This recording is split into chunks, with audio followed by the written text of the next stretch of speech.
Okay. So we are okay.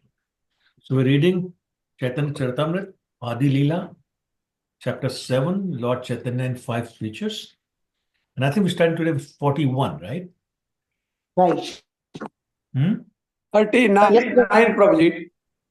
Sorry, I couldn't hear. 39. 39? Really? 39 we are starting, Prabhuji. The Yeah, fourth last week we paragraph. did Oh, 38. that's right. That's right. You're right. Okay, who wants to read? I can read, Prabhuji. Go ahead, please. We are reading the fourth paragraph. Actually, both the Kashira and the Saranatha Mayavadis, as well as any other philosopher who have no knowledge of the spirit soul, are advocate of utter materialism. None of them have clear knowledge regarding the absolute or the spiritual world. Philosophers like the Saranathas, Mayavadis, who do not believe in the spiritual existence of the absolute truth, but consider material Prabhuji, varieties Hare to Krishna be. Prabhu. I think you got both your cell phones voice on. So mute one of them, please. I don't know, probably it looks like echo is coming. No, because you got both cell phones unmuted. So let me. Okay, now I don't try it. Okay, now start. Prabhu, we are reading 738, right? No, 9. 39. Yeah, I don't know fourth probably paragraph. what was happening actually. Prabhu, you're unmuting both of your cell phones. Okay, let me try now, Prabhuji. Yeah, much better. Yes. Yes, go ahead. Okay, I got to start from the beginning, Prabhuji, again. Go ahead. Yes. Actually, both the Kashira and the Saranatha Mayavadis, as well as any other philosophers who have no knowledge of the spirit soul, are advocate of utter materialism. None of them have clear knowledge regarding the absolute or the spiritual world. Philosophers like the Saranathas, Mayavadi, who do not believe in the spiritual existence of the absolute truth, but consider material varieties to be everything, do not believe that there are two kinds of nature, inferior, material, and superior, spiritual, as described in the Bhagavad Gita. Actually, neither the Varanasi or Saranatha Mayavadis accept the principle of the Bhagavad Gita due to the poor fund of knowledge. Thank you, Prabhu. Thank you. So basically, the point being made is that anybody who does not believe that there's a spiritual world and there's a material world will miss the whole point of Bhagavad Gita, will miss the whole point about the form of the Lord. And because they believe everything is ultimately material, they miss the whole point of the existence of the soul and the super soul and the Supreme Lord. And therefore, they're always completely lost. It's just they don't have the understanding and they don't want to understand the truth. Okay, let's go to the next paragraph, somebody. I can read, Prabhuji. Please go ahead, madam. Near Varanasi, there is another group of impersonalists No, known as. no. Since No? these impersonalists, the next paragraph. Since these impersonalists, Okay. Since these impersonalists who do not have perfect spiritual knowledge cannot understand the principles of bhakti yoga, they must be classified among the non-devotees who are against the Krishna consciousness movement.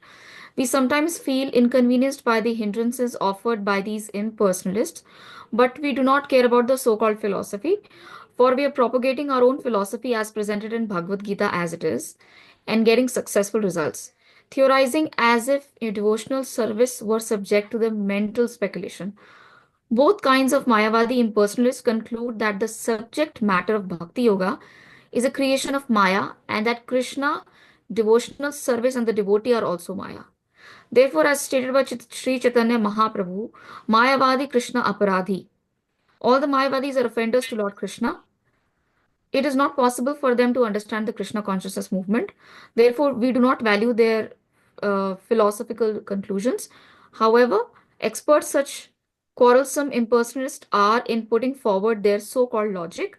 We defeat them in every respect and go forward with our Krishna consciousness movement. Their imaginative mental speculation cannot deter the progress of the Krishna consciousness movement, which is completely spiritual and is never under the control of such Mayavadis. Thank you. So, very good point is being made. Srila Prabhupada here, that these Mayavadis simply cannot understand the principle of Bhakti Yoga. Why? Because they don't believe there is a superior nature of spiritual nature, that there's a God with a form, and that we are all his devotees. They think that the God, the devotional service, the devotees, they're all Maya because there's nothing beyond and above Maya. Now, they're very good at arguing because that's all they do. They study, study, study, and they make their own logic, make their own theories, and they present what they read. So they're not willing to listen to the right answer. So they become very quarrelsome. Prabhupada is saying that, what's the use of fighting with them? We know what we think is right. Krishna is helping us. Look at the success we have had. Krishna's name is being spread all over the world. Because Mayavadis are limited to certain group of people, in certain areas, not everywhere. So why even bother fighting with them? Let them do their thing. We'll continue to do our thing because we know ours is right. And we're having the success by the mercy of Lord Krishna. I am trying to remember, there was a devotee of Lord Chaitanya by the name of Mukunda. And one time Lord Chaitanya was giving darshan, all the devotees of whichever form they were worshipping. So he was giving Lord Nrsimhadev, Lord Ram, of course, Lord Vishnu, and everybody's getting turned, but Mukunda never got his turn. So some of the devotees asked Lord Chaitanya, how come he's not getting a turn? And Lord Chaitanya got very angry and he says, I don't want to see his face. I don't want to ever have anything to do with him. I'll never allow him to come here. I will not give him my darshan. So the devotees were surprised. And they said, but he's such a good devotee. He's always worshipping you and all that. And Lord Chaitanya said, no. When he leaves us, he goes and sits with Mayavadis. And he accepts whatever they're saying. And he said, Mayavadis are so bad that anytime a Mayavadi takes my name, I feel like they're taking a sword, cutting me limb by limb. So I don't want to see him. So they were very sad, the devotees, and they went to told Mukunda that Lord is saying all this, and he will never give you any darshan. So Mukunda said, okay, please ask him when I can get his darshan. So they went to Lord Chaitanya, and Lord Chaitanya said, tell him after 100 million births, I'll give him darshan. So they went back and told Mukunda, Lord is saying after 100 million births. And Mukunda started dancing in ecstasy. And he said, look at my Lord, how merciful he is, despite my offenses, he's guaranteeing me darshan. That's after wait, 100 million births, doesn't matter, but he's guaranteeing it. I was dancing in ecstasy. So the devotees went back and told Lord Chaitanya, this is what he's doing. So then his heart melted. He said, okay, with that kind of faith, I cannot stay away from him, call him in. And he called him in and gave him darshan. So the point is that this is how much the Lord dislikes Mayavadis because of their philosophy. That is saying, if a Mayavadi takes my name, I feel like he's taken a sword and is cutting my body limb by limb. So this is why Prabhupada said, stay away from them, don't get in an argument with them, just waste your time. Just move on. Any questions or comments?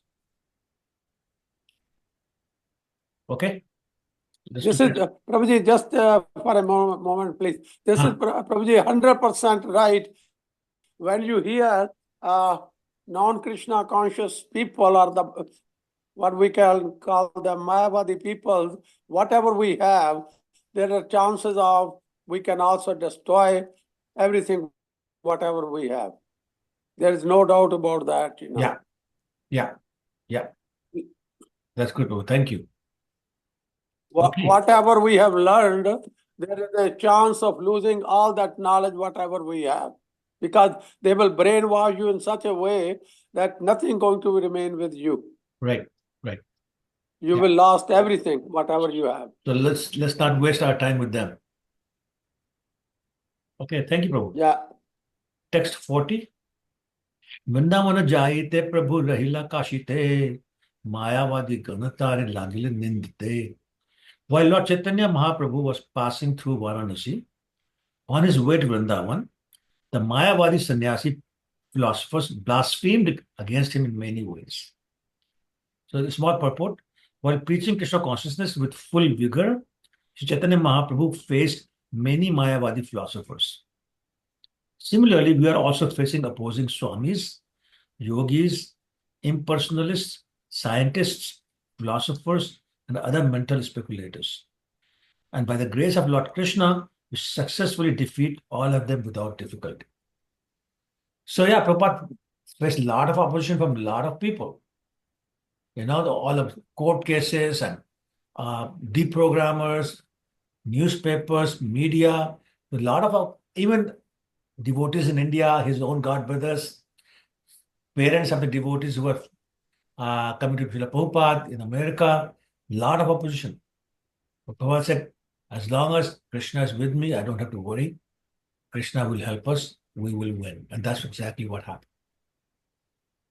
Text 41. Sannyasi hoya kare gayan nachan, na kare Vedanta path kare sankirtan. The blasphemer said, although a sannyasi, he does not take interest in the study of Vedanta, but instead always engages in chanting and dancing in sankirtan. Very interesting. So that's how they feel that a person should be studying Vedanta, not dancing and chanting. So this is the purport. I will explain that further. Any volunteer? Can I read, Prabhu? Yes, Pallavi Mataji, go ahead. Fortunately or unfortunately, we also meet such Mayavadis who criticize our method of chanting and accuse us of not being interested in study. They do not know that we have translated volumes and volumes of books into English and that the students in our temples regularly study them in the morning, afternoon, and evening. We are writing and printing books, and our students study them and distribute them all over the world. No Mayavadi school can present as many books as we have. Nevertheless, they accuse us of not being fond of study. Such accusations are completely false. But although we study, we do not study the nonsense of the Mayavadis. Hare Thank Krishna. you. So yeah, actually it reminded me of a story, true story. There's a disciple of Srila Prabhupada, Hayagriva Prabhu. So in the early days, he noticed that Prabhupada was writing everything by hand. And he felt that Prabhupada was writing very slowly. So he went to Prabhupada. He said, Prabhupada, you write very slowly. It's very slow progress. Can I help you in any way? Can I maybe type it for you? Remember, there were no laptops those days, just typewriter. And Prabhupada said, yeah, that will be great help. So he went and started typing and very quickly came back and said, Maharaj, Prabhupada, here it is. Do you have any more? And Prabhupada said, yes, actually I do. So he took him to a corner and there was a box there. And he opened the box and it's filled with a paper on which Prabhupada had written. So he says, Prabhupada, this will take a lifetime to type. And Prabhupada said, many lifetimes. So the point is that Prabhupada had written so much, he actually translated and commented on more than 60 books. And of course, some were as large as Srimad Bhagavatam, Charitamrita, Nectar of Devotion, many, many large books. But he translated them all, gave the purport on all of them, published them, distributed them. And his point was distribute, distribute, distribute. He says, as long as my books are distributed, I am alive. So the point of this all is being, there's so much literature in the Vaishnava Sampradayas that the Mayavadis cannot compete with that. They don't have 1% of the literature we have. Forget about all of Vaishnava, just Prabhupada's writings. They cannot compete with that. So Prabhupada saying, having the material is not an issue. Studying is not an issue. It's just that we don't want to read the nonsense. So here it is, the real thing. Come read with us, no problem. That's what our students are doing. That is why we're making so much progress so fast. Okay. Next paragraph, please. Can I read, Prabhu? Please go ahead, Usha. Mayavadis sannyasis neither chant nor dance. Their technical objection is that this method of chanting and dancing is called Ratrika, which indicates that sannyasi should completely avoid such activities and engage his time in the study of Vedanta. Actually, such men do not understand what is meant by Vedanta. In Bhagavad Gita 15.15, Krishna says, Vedescha sarvere aham eva veda vedanta kar veda vedeva chaham. By all the Vedas, I am to be known. Indeed, I am the compiler of Vedanta, and I am the knower of the Vedas. Lord Krishna is actual compiler of Vedanta, and whatever he speaks is Vedanta philosophy. Although they are lacking the knowledge of Vedanta presented by Supreme Personality of Godhead in the transcendental form of Srimad Bhagavatam. Mayavadis are very proud of their study, foreseeing the bad effects of their present Vedanta philosophy in perverted way. Sri Vyasadeva compiled Srimad Bhagavatam as a commentary on the Vedanta Sutra. Thank you. So,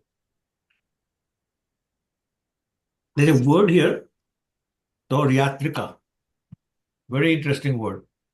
Basically, Trika means three things. Tore means union or symphony. So what really Prabhupada is pointing at is that in Manu Samhita, there are 10 things that are considered harmful. They're listed there. And the top of those 10 things is drinking, playing, gambling the dice, women, and hunting. So those are the four things that are really harmful for you.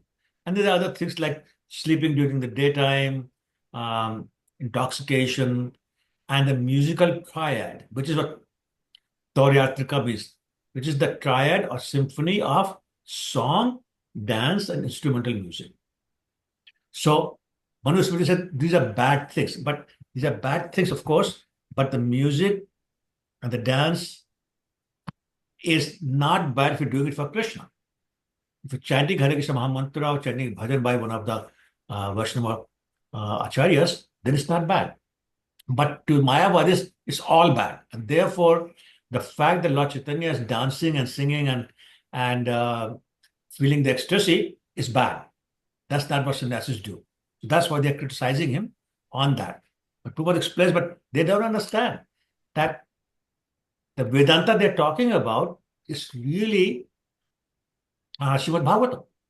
That is the real Vedanta. Vedanta means the conclusion, the end of the Vedas, the conclusion of the Vedas.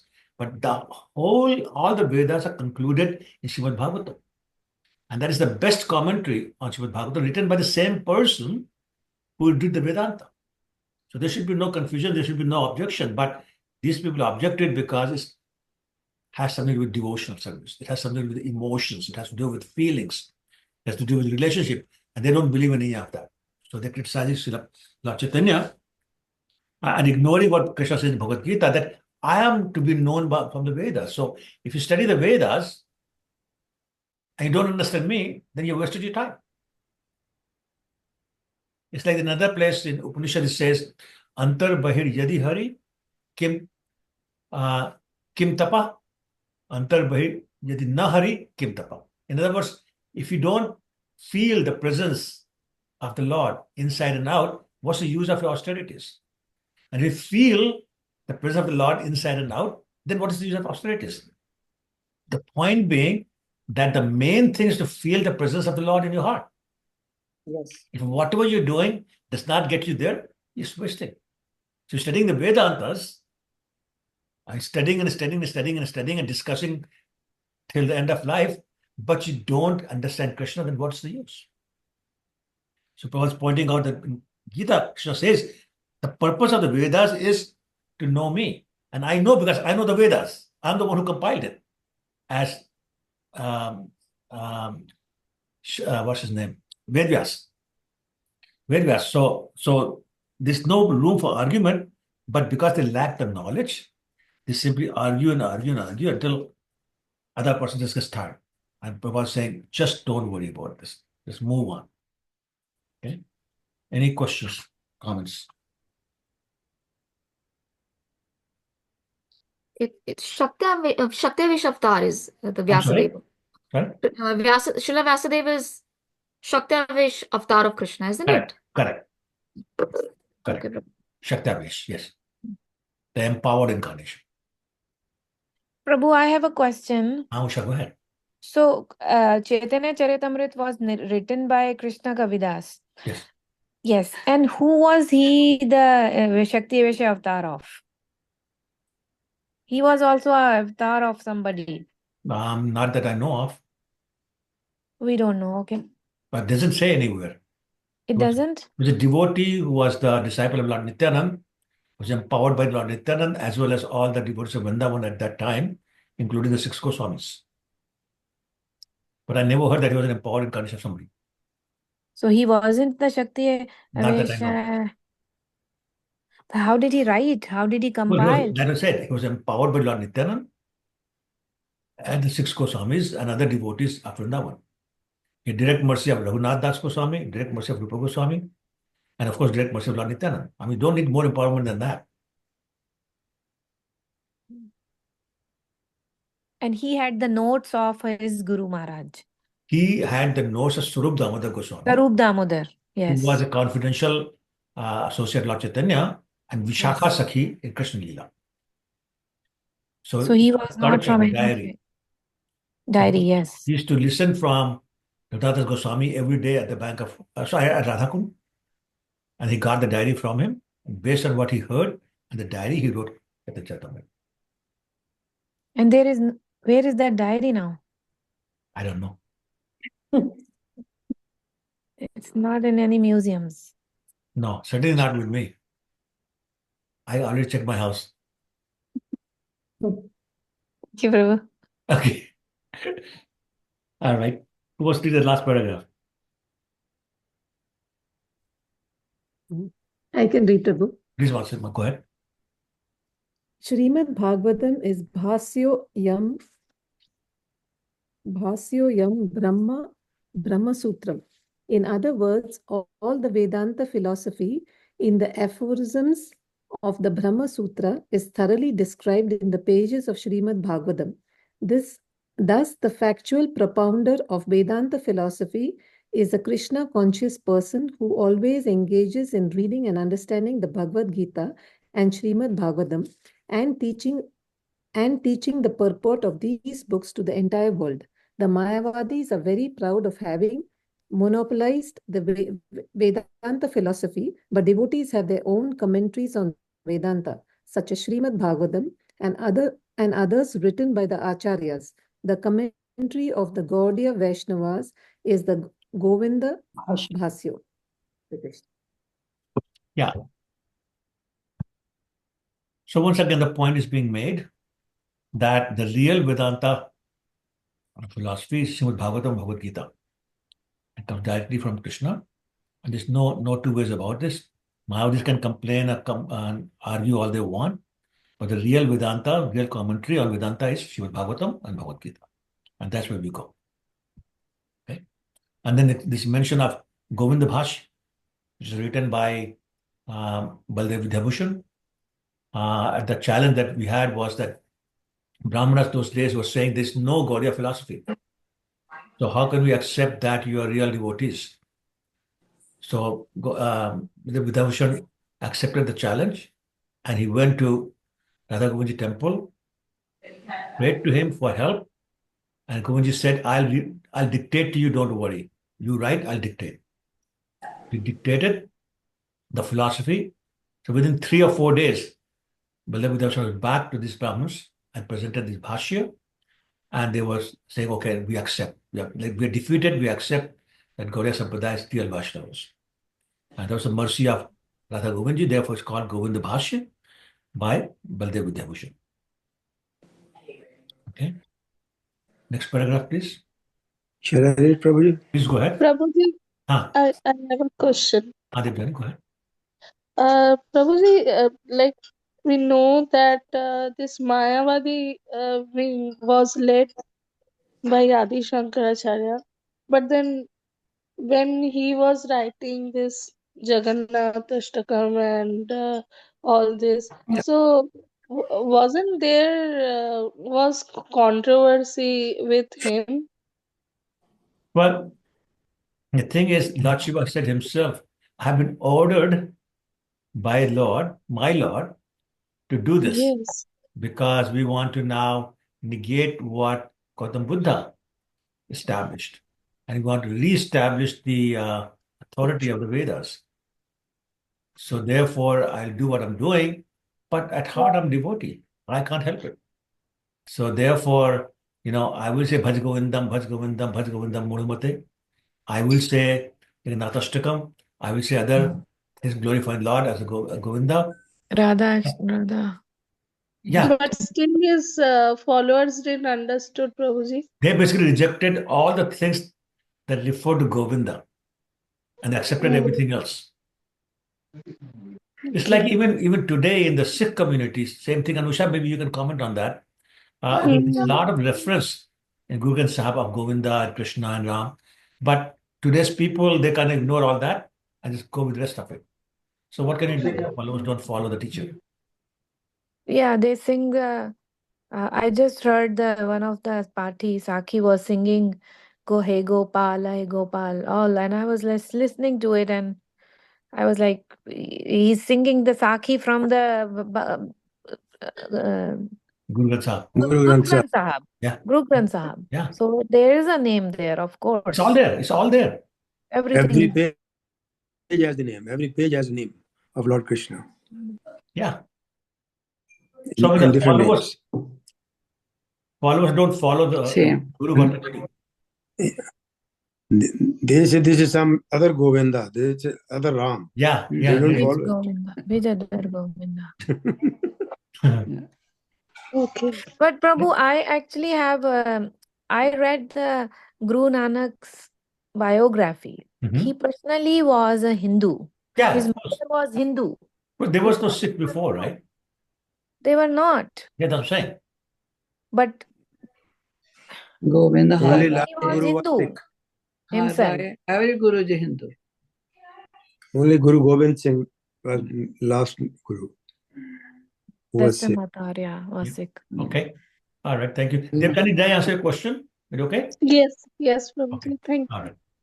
Okay. Let's do text 42 then. Prabhuji, this paragraph is to be Oh, read. sorry. soon. Yeah, of course. Sorry, I thought we finished it. Go ahead. The Mayavadis' accusation that devotees do not study Vedanta is false. The Mayavadis do not know that chanting, dancing, and preaching, the principles of Srimad Bhagavatam, called Bhagavata Dharma, are the same as studying Vedanta. Since they think that reading Vedanta philosophy is the only function of a sannyasi, and they do not find Chaitanya Mahaprabhu engaged in such direct study. They criticized the Lord Sri Pada Sankaracharya has given special stress to the study of Vedanta philosophy.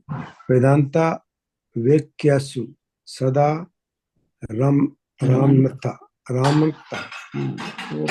Kopi Navanata Kalu Bhagavanta. A sannyasi accepting the renounced order very strictly and wearing nothing more than a loincloth should always enjoy the philosophical statement in the Vedanta Sutra.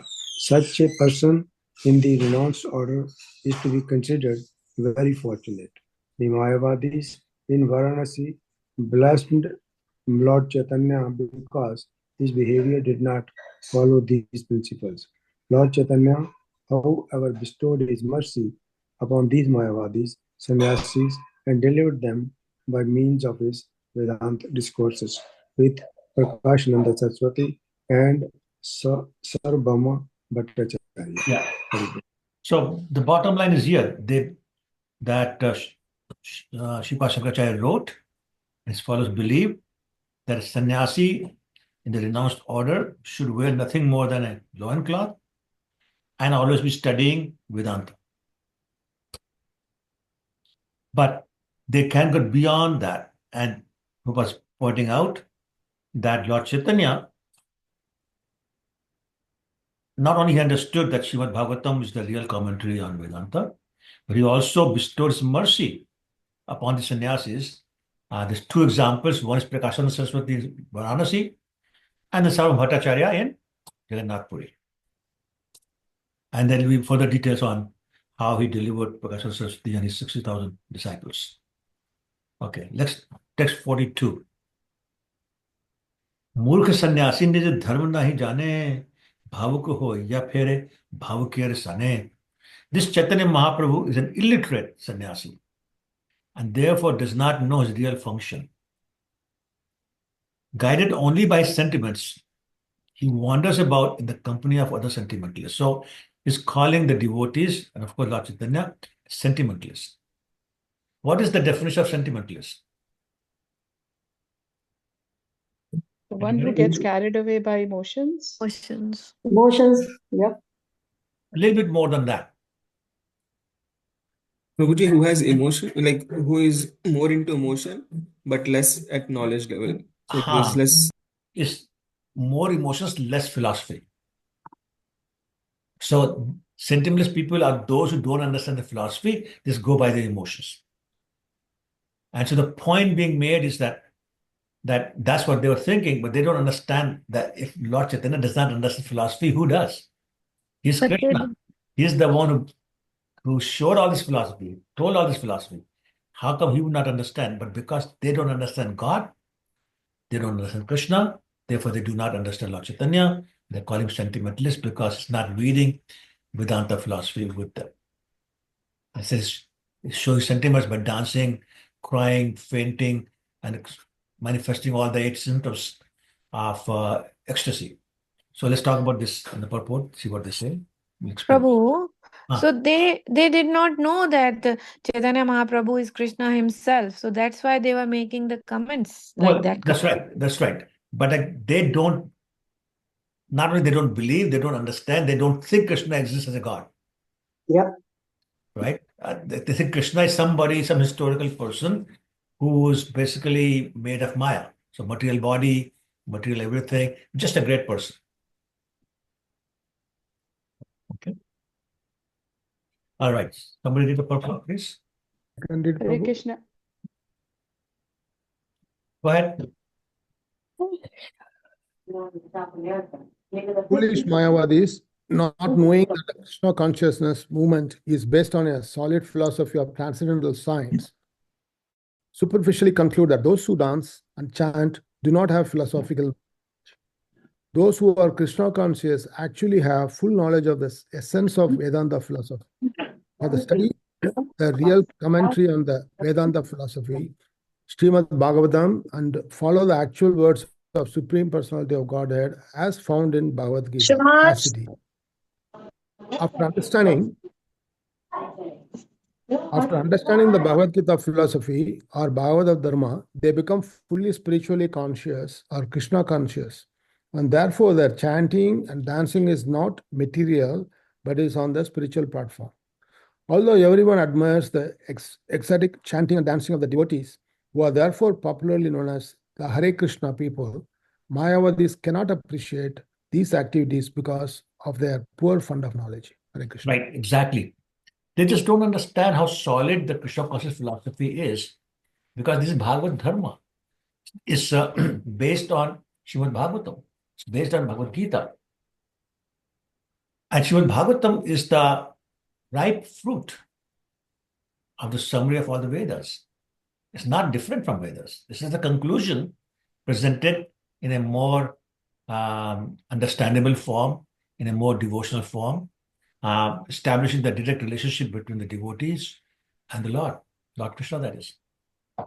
So not understanding all that, they're basically saying what Lord Chaitanya is doing is wrong, and it's just sentimentalist dancing and chanting and crying and fainting and all those kind of things. And Prabhupada is saying, look, that's what my disciples are doing as well. But they're doing the right thing. People are following them. People are accepting them all over the world. Bhagavad Gita, for example, we have sold or distributed 550 million plus copies of Bhagavad Gita all over the world. You know what's the most distributed book in the world? The Bible. Bible. What's the second most distributed book? Quran. No, not even close. Bhagavad Harry Gita. Potter. Harry Potter. Harry. That's right, Harry Potter. And then Bhagavad Gita is third. So our goal is to make it at least second very soon. So we'll see. Yeah, this month is the Gita Jayanti month. Prabhupada Marathon for Gita distribution. I'll encourage all of you, whatever you can, to distribute more Bhagavad Gitas by sponsoring them or directly distributing them or joining the team in your local temple to distribute these books, Shastradan, whatever way we can do this. Let's make it number 2 at least, if not number 1 soon. Okay. All right. Any questions on this purport? Okay. Text 43. एसब सुनिया प्रभु हासे मने मने उपेक्षा करिया कारो न कैल संभाषणे. Translation. Hearing all this blasphemy, Lord Chaitanya Mahaprabhu merely smiled to himself, rejected all these accusations, and did not talk with Mayavadis. That's the smart thing to do. I read the purport, it's one line. As Krishna conscious devotees, we do not like to converse with Mayavadi philosophers simply to waste valuable time. But whenever there is an opportunity, we impress our philosophy upon them with great vigor and success. So you all remember the story I told you about the donkey saying, the grass is blue? Yep. You remember that? So same thing. Don't waste your time discussing these bogus philosophies with these people. They will not understand. They will not agree. They just keep on arguing until you're tired. So save your time, chant in the meantime rather than arguing with them. And I really love it how it says here, Lord Chaitanya simply smiled to himself, rejected the Merely. accusations, and did not talk with them. So I have no time for you. I don't want to waste my time with you. You can think, say whatever you say. Okay. So the word is upeksha. I say Hindi word also. Of course, it's a Sanskrit word. And upeksha basically means to reject or to ignore. So it's rejection by ignoring. Yep. Like you can argue and then reject. I can simply ignore. So I'm not going to even waste my time with you. It's sometimes parents do with the children that make some unreasonable demand. Parents just don't even respond. Okay, you can cry all you want. Just sit in your corner and cry. Right? Those of you who are parents probably understand that. And so Prabhupada, Lord Chaitanya is doing the same thing. I'm not going to waste my time. You can sit and criticize all you want. Okay, 44. Upeksha kariya kail mathura gaman, mathura dekhiya punha kail agman. Thus, neglecting the blasphemy of the Varanasi Mayavadis, Lord Chaitanya Mahaprabhu proceeded to Mathura, and after visiting Mathura, he returned to meet the situation. So Lord Chaitanya Mahaprabhu did not talk with the Mayavadi philosophers when he first visited Varanasi, but he returned there from Mathura to convince them of the real purpose of Vedanta. So when he got there first time, he just ignored them completely. Then he went to Vrindavan, Mathura, etc., came back, and now he's going to deliver them. Okay, text 45. Hare Krishna, Prabhu. Hare Krishna, Gayatri. Nowadays, we don't know who Mayavadis are, especially living in North America. How are you supposed to preach? Because how do you know the person you're preaching to is not a Mayavadi? Well, I mean, It's you not know a so person clear, by right? what he speaks, not how he looks. Yeah, they will argue. So yeah, about you 5 minutes with them, you know they're Mayavadis. That's the time to walk away. Right? So it's not by dress, not by features, it's not by their looks, by what they speak. Okay. Right? Does that make sense or no? Yes, Prabhu. Yeah. Yeah. Okay. Text 45. काशीते लेखक शूद्र श्री चंद्रशेखर तार घरे रहिला प्रभु स्वतंत्र ईश्वर. This time Lord Chaitanya stayed at the house of Chandrasekhar. Although he was regarded as a Shudra, a Kastha, for the Lord, as the Supreme Personality of Godhead, is completely independent. That's a very important point here. The Lord is known as Swatantra. Swatantra means independent. What does independent mean? The word independent, what does it mean? Does not depend on anybody, Prabhuji. Okay, but more than that. Like he can do anything he wants. Exactly. He can do whatever he wants. Yep. So therefore he says, I'm going to stay at the house of a Shudra. If you don't like that, too bad for you. Right? Why is that? Because saying, to me, Varna is not important. To me, whether you're a devotee or not is important.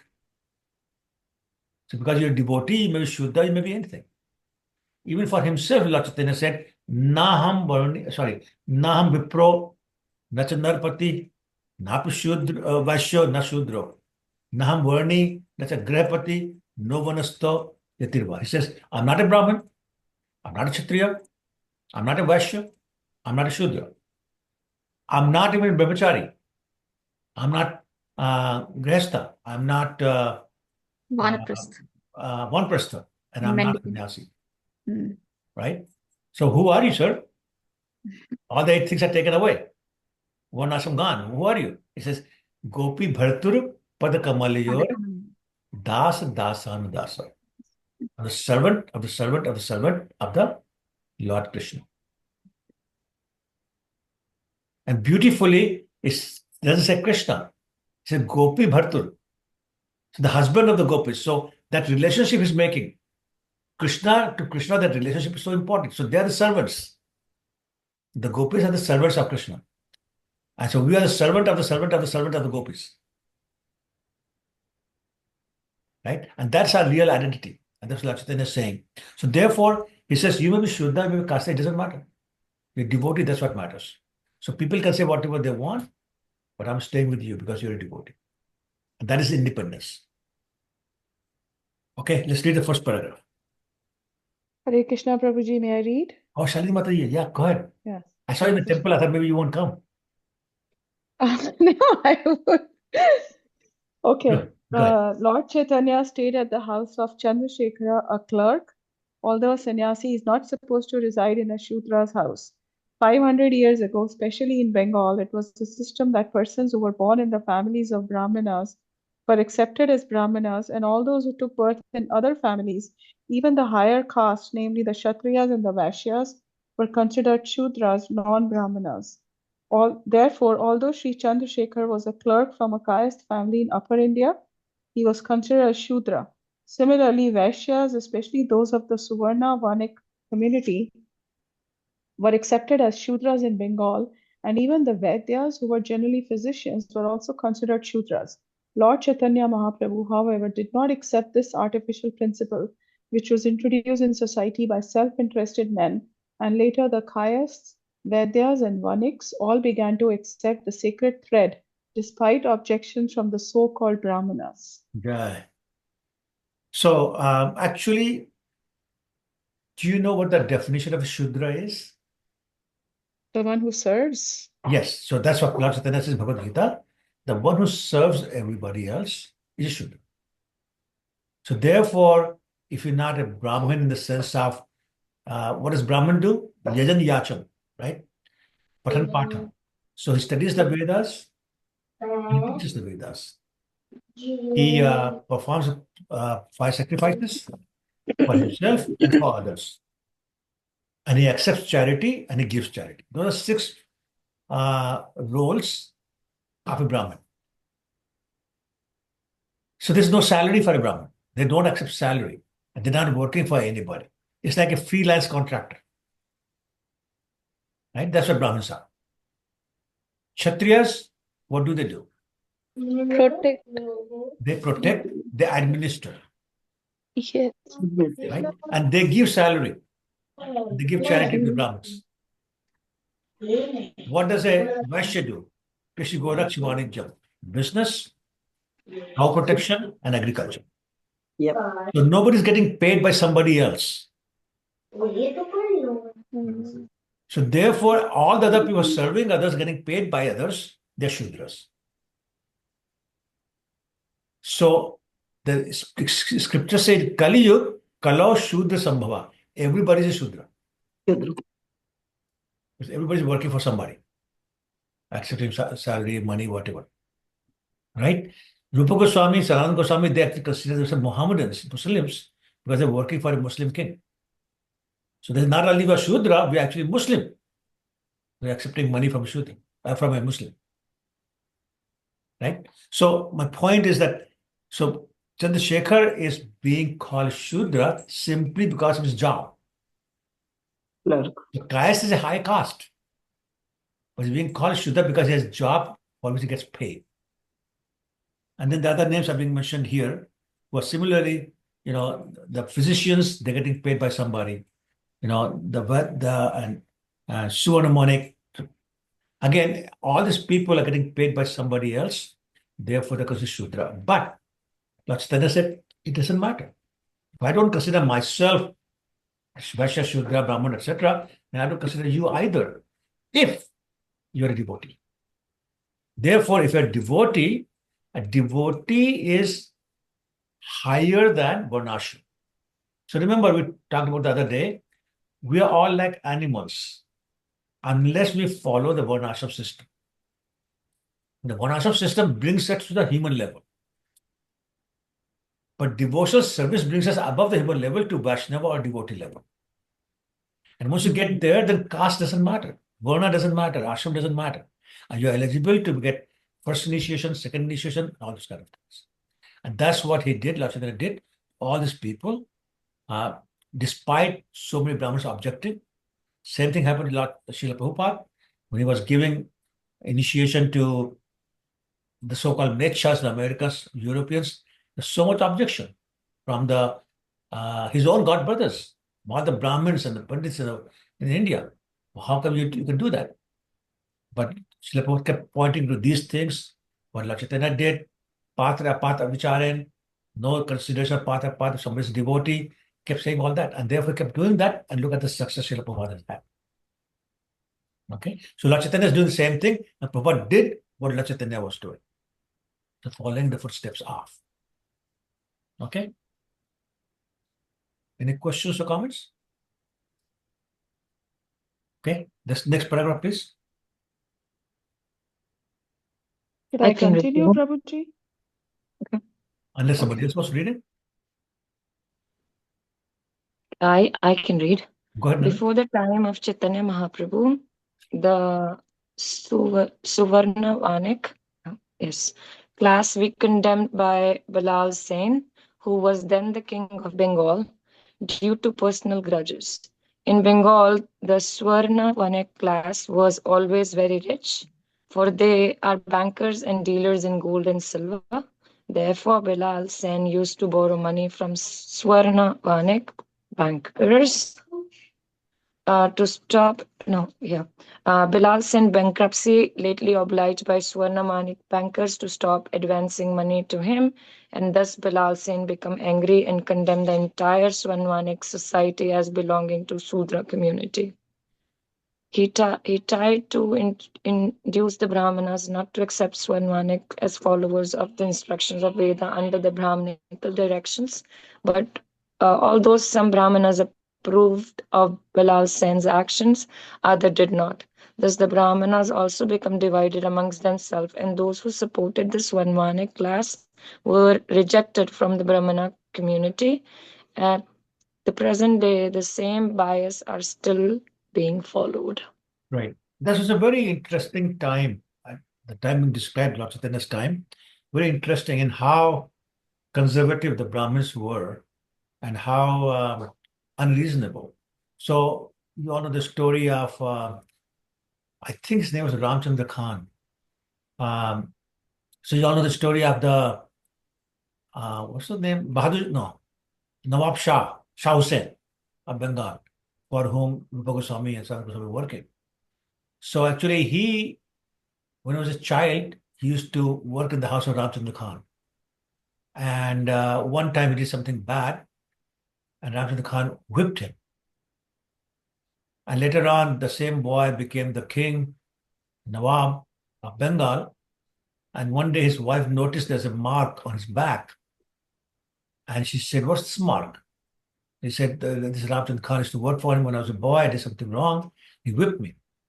The wife got very angry and she said, "Kill him. How dare he whip you?" And he said, "No, no, no. He was very nice to me. I was a boy. I did something wrong. So he whipped me. There's nothing wrong. I'm perfectly okay with that." And she said, "No, no, you have to kill him." And he said, "No, I cannot kill him. I owe him so much. I will not kill him." She said, "Okay, if you cannot kill him, at least make him a Muslim." So how easy it was those days? You call him, take water from your pot, sprinkle on the man, say, "You're a Muslim now." That's it. So Brahmin becomes a Muslim. So this poor guy was now considered Muslim by everybody. So he said there must be some atonement for this because I don't want to be Muslim. So he went to different Brahmins and they consulted the scriptures, and one of them said, if you drink 20 kilograms of molten lead, then you will become Brahmin again. And he said, well, 2 drops will kill me. How can I drink 20 kilos of molten lead? So there must be another way. So he went to some other Brahmins, second opinion. And they said, if you drink 20 kilograms of molten ghee, then you become Brahmin again. So he said, I can't even do that. So finally he went to Lord Chaitanya. And Lord Chaitanya said, just go to Vrindavan, chant Hare Krishna, you'll be Brahmin again. So the point is that in those days, it was so simple to change somebody. So this guy, this King Bilal Sen, just because saying, no, tell him he's Shudra, he becomes a Shudra. That's how bad it was in those days. Obviously, it has no meaning. It doesn't make any sense, but that's how things were in those days. The Prabhupada is saying, just ignore, just move on. Okay? Third paragraph. Somebody read that? I can Go ahead. Prabhuji. Yeah, go ahead. There are many Vaishnava families in Bengal whose members, although not actually born Brahmanas, act as acharyas by initiating disciples and offering the sacred thread as enjoined in the Vaishnava Tantras. For example, in the families of Thakur Raghunandan Acharya, Thakur Krishnadas, Navani Hoda, and Rasikanandan Dev, a disciple of Shyamananda Prabhu, the sacred thread ceremony is performed, as it is for the caste Goswamis, and this system has continued for the past 300 to 400 years. Accepting disciples born in Brahmana families, they are bona fide spiritual masters who have the facility to worship the Shaligram Shila, which is worshipped with the deity. As of this writing, Shaligram Shila worship has not yet been introduced into our Krishna consciousness movement, but soon it will be introduced in all our temples as an essential function of Archana Marga. Thank you. Snappa was especially talking about the very prominent Vaishnavas in our movement who were not born in Brahmin family. Some of the names, Raghunandan Acharya, Krishnadas Thakur, Navani Hoda, Niskanand Prabhu, they were all not born in a Brahmin family. But because they were Vaishnavas, they were given the sacred thread, and they are great devotees, as opposed to some of these caste Goswamis who insist on remaining a Brahmin just because they're born to a Brahmin father, but have no qualities of the Brahmin. So therefore, I was saying, just leave them alone. And then the other point being made here is that only Brahmins can worship Shaligram Shila, which means to worship Shaligram Shila, you must be second initiated. And I know a lot of people who are not initiated or first initiated only, and for whatever reason they start worshiping Shaligram Shila, is not recommended, as being pointed out here by Srila Prabhupada. Okay. Text 46. Tapan में शेर घरे भिक्षा निर्वाहन sannyasi sange nahi mane dimantranam. As a matter of principle, Lord Chaitanya regularly accepted his food at the house of Tapan Mishra. He never mixed with the other sannyasis, nor did he accept invitation from them. Report, this exemplary behavior of Lord Chaitanya definitely proves that a Vaishnava sannyasi cannot accept invitation from Mayavadi sannyasis or intimately mixed with them. So again, just ignore them. Move on. Text 47. Sanatana Gosai asi tahai milila tar shiksha lagi prabhu dumas rahila. When Sanatana Goswami came from Bengal, he met Lord Chaitanya at the house of Tapan Mishra. Lord Chaitanya remained continuously for 2 months to teach him devotional service. So for those of you who have been to Banaras or Varanasi, this place exists still, where Lord Chaitanya taught Sanatana Goswami, the house of Tapan Mishra, house of Chandrasekhar, they are all still there, preserved, and a nice place to visit if you go to Varanasi. Okay, purport. Somebody wants to read that? I can read, Prabhu. Can I, Prabhu? Oh, Yes, please go ahead, Malik. Okay. Lord Chaitanya taught Sanatana Goswami in the line of disciplic succession.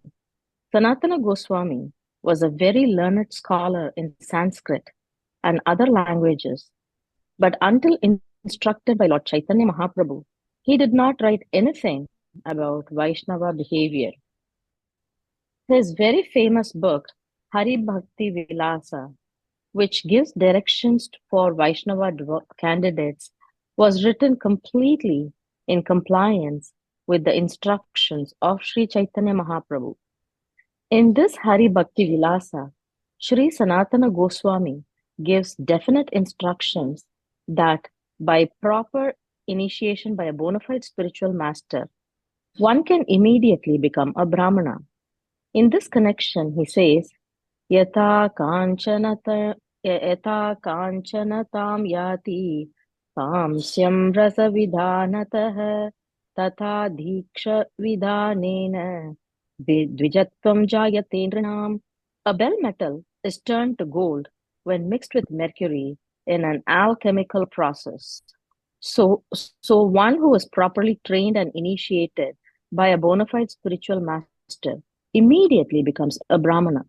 Sometimes those born in Brahmana families protest this, but they have no strong arguments against this principle. By the grace of Krishna and his devotee, one's life can change.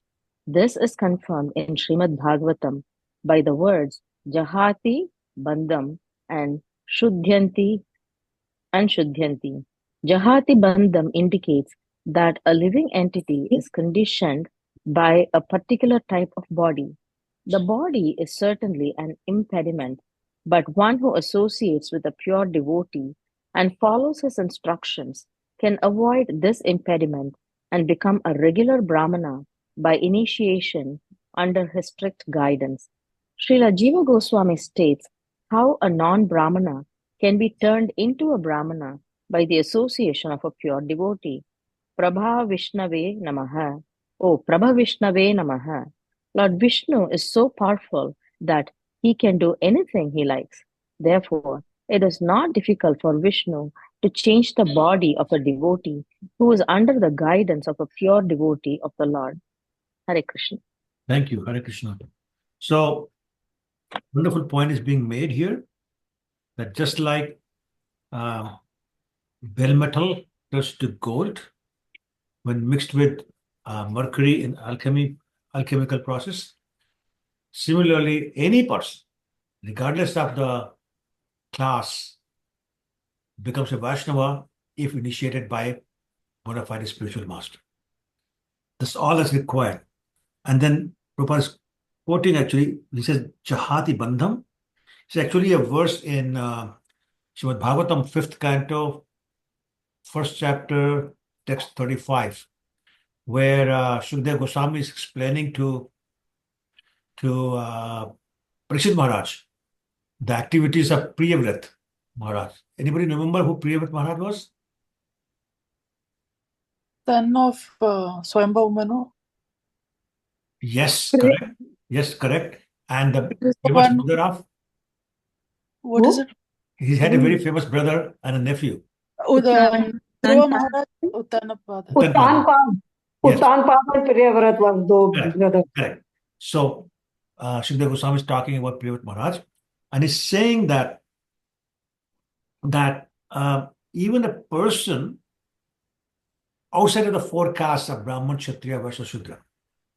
And there was Chandal or dog eater, untouchable, all those people. They're immediately relieved of bondage to material existence if they utter the holy name of the Lord. So Jahati Bandham means they get rid of that bandha, the entanglement, the the knot is tied around them of material existence is cut as soon as they chant the holy name of the Lord. So even a Chandal can do that. So why not him Lekshar, Yavan, or whoever else? So that's what I was pointing out. And says, Shuddhiyanti, he is purified just by taking the holy name of the Lord or being initiated by pure devotee. Okay. Then he says the body is certainly an impediment, but one who associates with a pure devotee and follows instructions can avoid this impediment and become a regular Brahman by initiation. So it doesn't matter what kind of family you're taking birth in. That all belongs to the body. But the body is purified when you take initiation from a bona fide spiritual master and chant the holy name of the Lord. And therefore, it doesn't matter who you are before you got initiated. After you got initiated, you are a Vaishnava. Not a Brahmin, not a Kshatriya, not a Shudra, or a Vaishya. Okay? Okay. Any questions?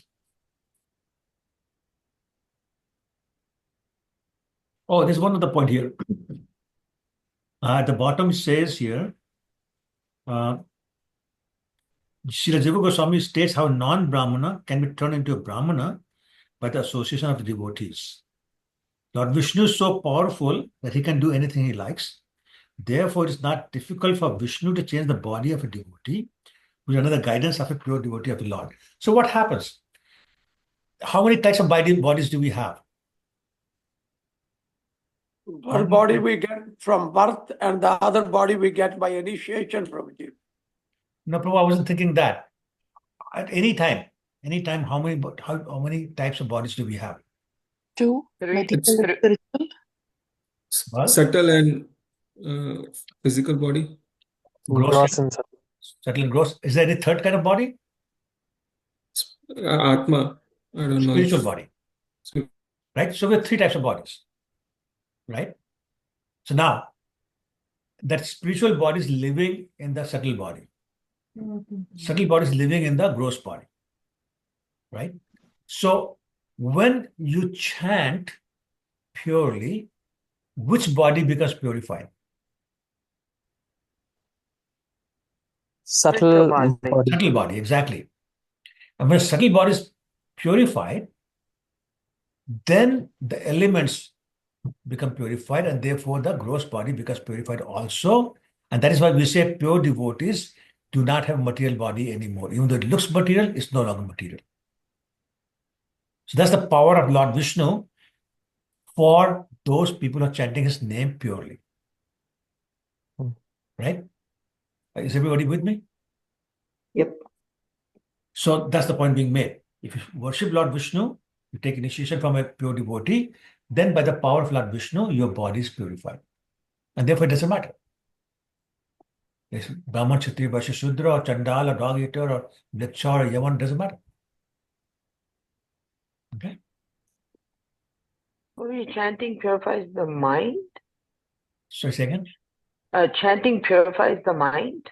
The subtle body is mind, false ego, and intelligence. Correct. All three are purified.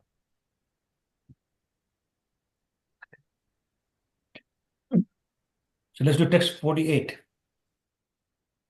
तारे शिखाइला सब वैष्णवेर धर्म Bhagavat Adi Shastra Jat Gurman. On the basis of scriptures like Srimad Bhagavatam, which reveal these confidential directions, Sri Chaitanya Mahaprabhu instructed Sanatana Goswami regarding all the regular activities of a devotee. Okay, let's do the purport. I can read, Prabhu. Please go ahead, Prabhu. In the Parampara system, the instructions taken from the bona fide spiritual master must also be based on the revealed Vedic scriptures. One who is in the line of disciplic succession cannot manufacture his own way of behavior.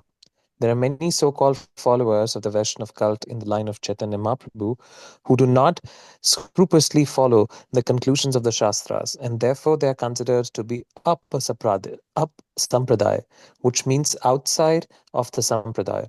Some of these groups are called as Aula, Baula, Kartabhaj, Neda, Daravesha, Shani, Sahijya, Sakhi Bheki, Samrata, Samartha, Jata Gosani, Ativadi, Chudadhari, and Gauranga Nagari. In order to follow strictly the disciplic succession of Lord Chaitanya Mahaprabhu, one should not associate with these Apasampradaya communities. Yeah. So there's a caution here. First of all, that parampara means strict adherence to the teachings of the previous acharyas. You cannot start your own. And I remember my Guru Maharaj, His Holiness Gopal Krishna Maharaj, told me once that when he met Srila Prabhupada first time, he thought this man doesn't know anything. But in his whole class, he kept saying, this acharya said this acharya said that acharya said that. And he said, and I was thinking, does he not say anything on his own?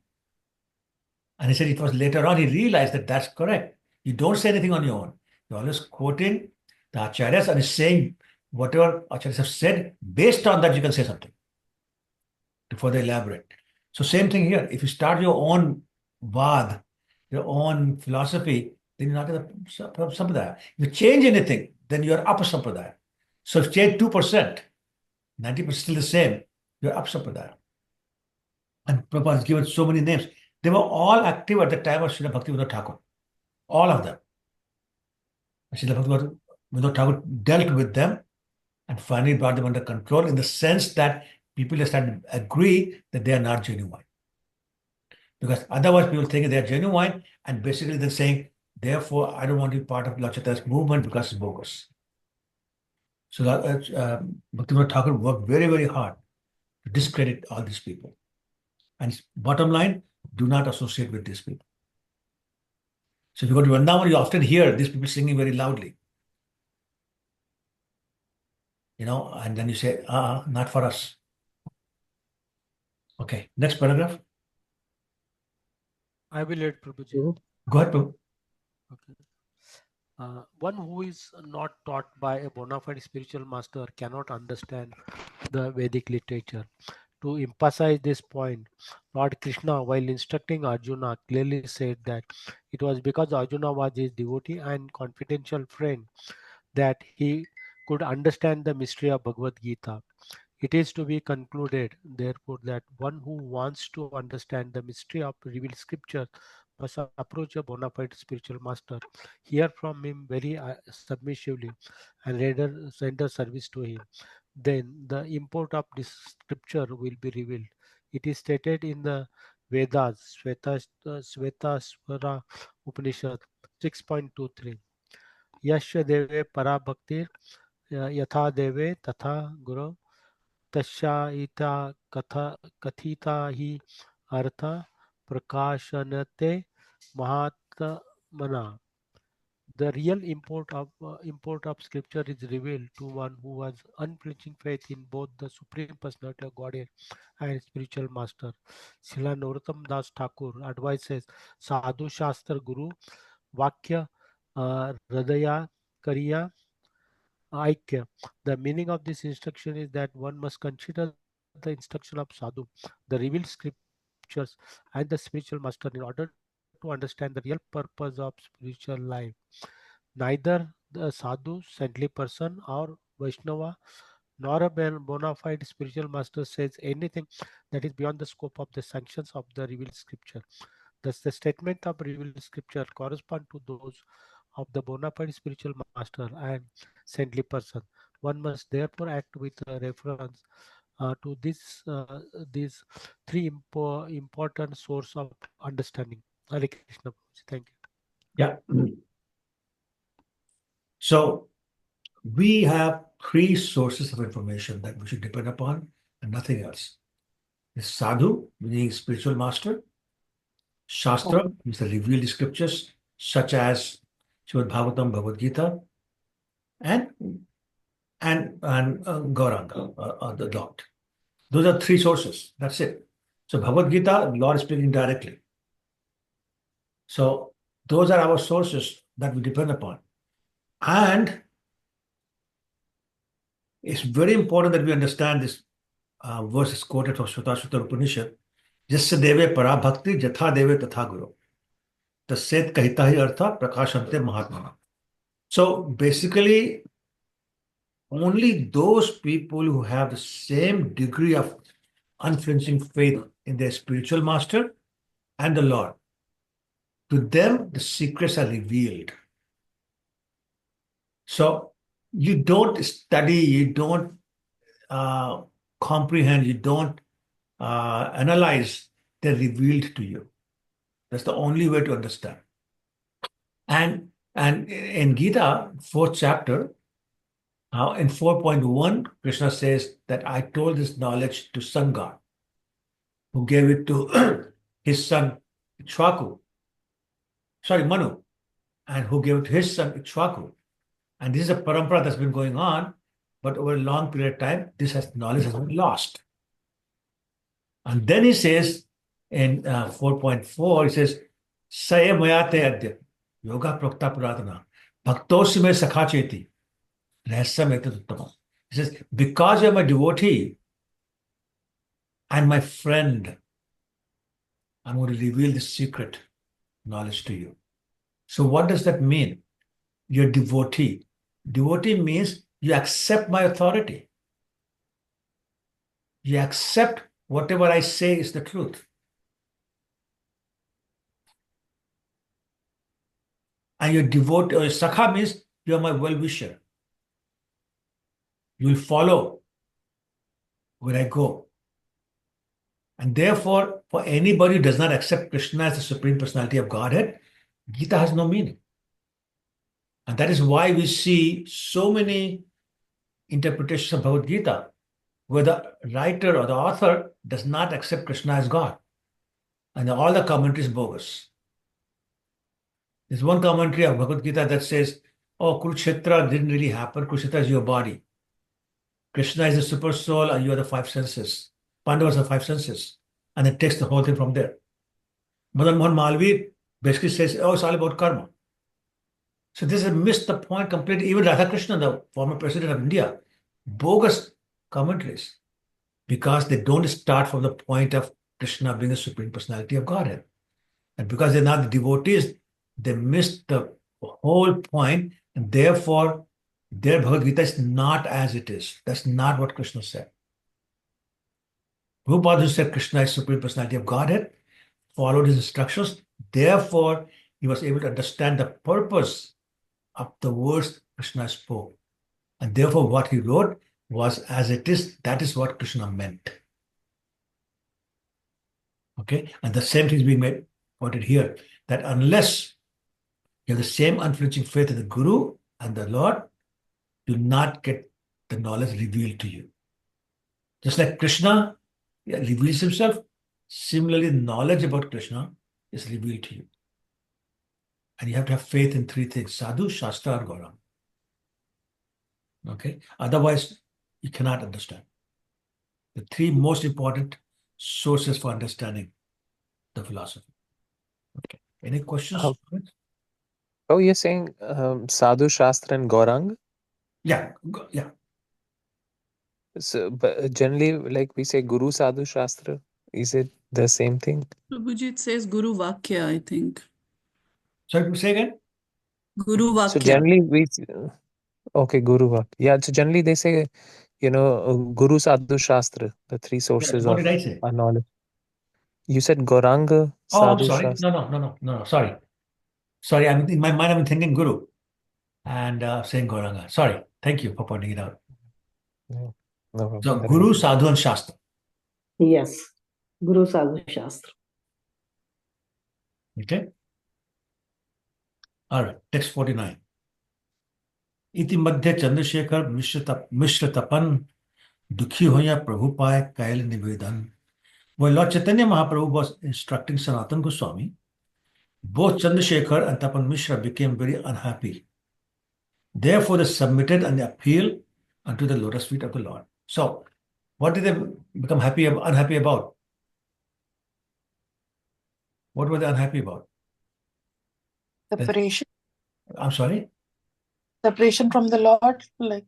No. They also want to What have we learn been talking about? What were the Mayavadis doing? They were saying bad things rejecting about Chaitanya Mahaprabhu. Chaitanya Mahaprabhu staying with Chandrasekhar Prabhuji. No, The Mayavadis Mayavadis are rejecting Mahaprabhu staying with Chandrasekhar Prabhuji. No. Why were Chandrasekhar and Tapan Mishra unhappy? Because people Read were the saying translation. bad. They were unhappy. Tapan Mishra and Chandrasekhar were unhappy. because Because Mayavadis were they were criticizing Chaitanya Mahaprabhu Right, of being a exactly. sannyasi and Exactly. Yes. They were Yes. blaspheming, criticizing Lord Chaitanya, so they were unhappy. Yeah. Okay. All right, let's do 50 and then we'll stop after that. Katek sunibe prabhu tomar nindan na pari sahite eve chhadi bajivan. How long can we tolerate the blasphemy by your critics against your conduct? We should give up our lives rather than hear such blasphemy. So this is one of the rules. If somebody is blaspheming the Lord, the real rule is you kill the person. That's the real rule. Of course, in present day, you cannot do that. So the second rule is give up your own life. Of course, most people will not do that. So what's recommended for us, people like us on this call? I think leave the person and go away from Yeah, there. that's right. Exactly. Leave the place. Leave the person. Go away. Don't have to hear it. Okay? All right. Let's do the purport. Can I read, Prabhu? Of course, go ahead. One of the most important instructions by Sri Chaitanya Mahaprabhu regarding regular Vaishnava behavior is that a Vaishnava should be tolerant like a tree and submissive like grass. Trinadapi sunichena tarora eva sahishnuna amani namanadena kirtanaya sadahari. One should chant the holy name of the Lord in a humble state of mind, thinking oneself lower than the straw in the street. One should be more tolerant than a tree, devoid of all sense of false prestige and ready to offer all respect to others.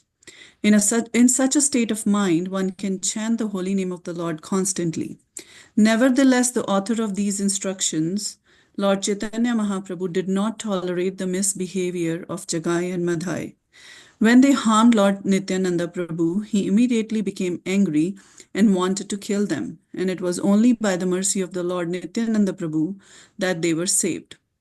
One should be very meek and humble in his personal transactions, and if insulted, a Vaishnava should be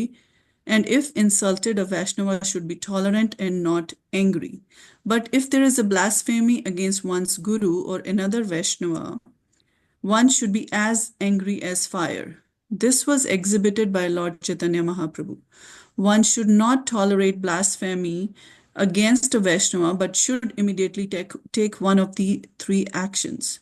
If someone blasphemes a Vaishnava, one should stop him with arguments and higher reason. If one is not expert enough to do this, he should give up his life on the spot. And if he cannot do this, he must go away. While Chaitanya Mahaprabhu was in Banaras or Kashi, the Mayavadi sannyasis blasphemed him in many ways because although he was a sannyasi, he was indulging in chanting and dancing. Tapan Mishra and Chandrasekhar heard this criticism, and it was intolerable for them because they were great devotees of Lord Chaitanya. They could not stop it. However, and therefore they appealed to Lord Chaitanya Mahaprabhu because this blasphemy was intolerable that they had decided to give up their lives. Yeah, thank you. So, first of all, I want to point something out on a verse quoted. This is Shikshashtakam, verse number 3, right? But please read carefully. Pranadapi sunichena tarore ivas hishnana. What do we normally say? Close your eyes and say this line. Api? Api, yeah, right. That's incorrect. This correct is taror iva. I think 99% of the people in this ISKCON say it incorrectly. So I just want to point that out. The real verse is Taror Iva Shashvana. Okay, anyway, that's just a small point. The point being made here is that if somebody is blaspheming us, we should tolerate. If somebody is blaspheming another devotee, especially if it's a guru or senior Vaishnava or the Lord, then we should not tolerate it. And three options are given here. One is stop him, the argument, give your life up, or walk away. And I think for us, most of the time, the safest way would be to just walk away. Okay, and this was making Chandrasekhar Acharya and Tapan Mishra very, very unhappy. And they knew they cannot stop these Mayavadis. So they said, we'll take the second option. We'll give up our life. And they basically presented that to the Lord, and we'll discuss that next week. Any questions or comments?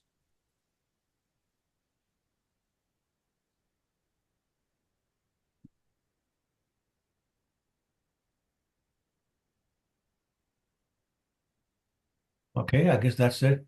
No questions, no comments? Then Comments is there, no question. Comments are there. Sorry, bro? Comments are there, but no question. Okay, make a comment then. Go ahead. It was very good class, and you have made us understand a lot. Thank you, Prabhu. Thank you, Prabhu. Anything on what we read today? I'm more excited to know, Prabhuji, what will happen to Tapan Mishra and Chandrasekhar. What's that? I'm more excited to know, Prabhuji, like what next and after Tapan Mishra and Oh, yeah. Chandrasekhar. It's a wonderful, wonderful passage. So we'll read that next week. Very wonderful passage. Yes, Prabhuji. Last, I missed the हमने class. Miss किया हमने class का. Last Thursday.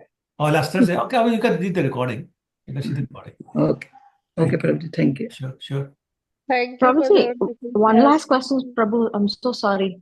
You know, in one of the purports, we were reading about the Shaligram Shila worship, and Prabhupada said, as of this writing, Shaligram Shila is not encouraged, but soon it will be introduced in our temples. Prabhuji, why in ISKCON they only have like, I've seen it in temples, not in anybody's household. They always have Giriraj Shaligram, and then they make beautiful faces out of the Shaligram. But that's not the way Shaligram Shila is usually worshipped, right, Prabhu? Like, you have to do Abhishekam, you have to offer. Two different. There's the Giriraj Shila, there's Shaligram Shila. They're two different things. Totally different things. So Giriraj Shila is a part of Giriraj Govardhan Hill. Yes. Shaligram Shila is the one that you find in Gandaki River in Nepal. Oh. And they are from the curse of Tulsi Maharani to Lord Vishnu to the stone form. So there's two very different things. So Radha Ramanji is from Shaligram Shila. Sorry, Prabhu, your voice got cut. So Radha I heard till Ramanji, Gandaki River. the temple, Radha Raman temple in Vrindavan, the self-manifested form of Lord Krishna, that is Shaligram Shila that turned into Krishna. Right, yeah. Okay, so those are Shaligram Shilas. And Govardhan Prabhuji, Shila is, Giriraj Shila is part of Govardhan Hill, a stone from Govardhan Hill. Guruji, can you say Shaligram Shila and Girikar? Just Okay, Prabhuji. last week, Prabhuji, I was reading the appearance of Lord Radha Raman from Shaligram Shila. Okay, It was good. wonderful. Beautiful story, yeah. Yes. Thank you, Prabhu. Sure, no problem.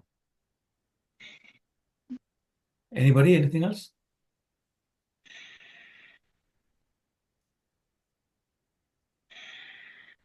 Okay, Vancha kalpatarubhyascha kripasanam pavanebhyo vaishnavibhyo Patitanam pavanebhyo Vaishnavibhyo Lila Namo Prabhupada Namaha. ki jai, Guru Maharaj ki jai. Srila Prabhupada ki jai. Hare Thank Krishna. you, Prabhu. Hare Krishna. Thank you, Prabhuji. Thank you. Prabhuji, Hare Hare Thank you, Krishna. Krishna. Prabhuji. Hare Thank Krishna. you, Prabhuji. Thank you, everyone. Hare Thank you, Krishna. Prabhu. Thank you, Thank you. everybody. Hare Krishna. Thank you.